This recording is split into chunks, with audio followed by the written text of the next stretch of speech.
Hello, I recently got a message on YouTube that I would like to share with you now. Hey Travis, I just wanted to say I'm a big fan of yours. Thank you.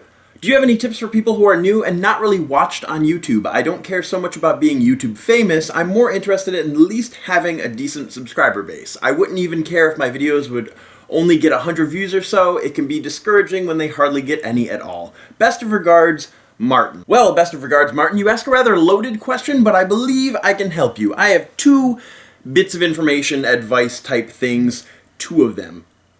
The first and hardest step is actually just to create content. Just create it. That's the hardest part. A lot of factors will go into what content you will be creating, but priority number one, make sure you are happy. Do stuff that makes you happy. You are priority number one. Always, always, always. Are you gonna be a comedian telling jokes? Are you gonna have a collab channel with a few other friends? Are you gonna be a vlogger? If so, what type of vlogger? Are you gonna talk about personal stories or newsy type stuff and things that matter to you? And if your content makes you happy, you're gonna wanna share it. And that is a really important part of this. Don't worry about high video quality or having awesome camera equipment or having the best video editing software. You can deal with all of that later. That's just stuff that you can push to the wayside until you're a little more familiar with the whole creating content thing. I know a lot of people, friends of mine, who have wanted to get started on YouTube, but they've used the lack of equipment excuse to put off ever making a YouTube video, and they don't have a subscriber base because they haven't started creating content yet. If for some reason down the line you're unhappy with a video that you made a while back, you can always private it,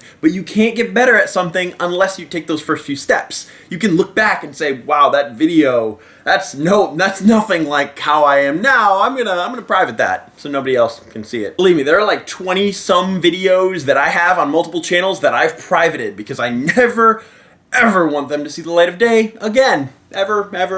They're just bad. Now, like I said, making content for the first time is the first and biggest step. The second step is finding your audience.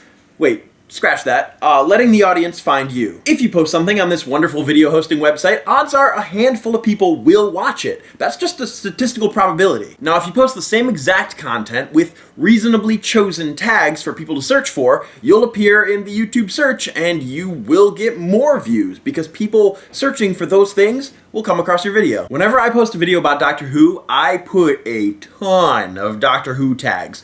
9, 10, 11, David Tennant, Christopher Eccleston, Matt Smith, Sonic Screwdriver, Dalek, Cybermen. I just keep going on, and I fill in a whole bunch of Doctor Who related tags, because if people are searching for those tags, they will come across my video. Tags on your YouTube videos are like little breadcrumbs you can leave so viewers will eventually come across your videos. It's like you're leaving little breadcrumbs and the viewers are like these little cute fluffy rabid squirrels. Nope, that's a bad analogy. Now, if you do a video on, say, the war in Iraq, don't tag Miley Cyrus or the Avengers. That's just, no, don't do that. But if you do a video on ice cream, tag the types of ice cream that you're talking about, the brands that you're talking about, cold, summer, beach.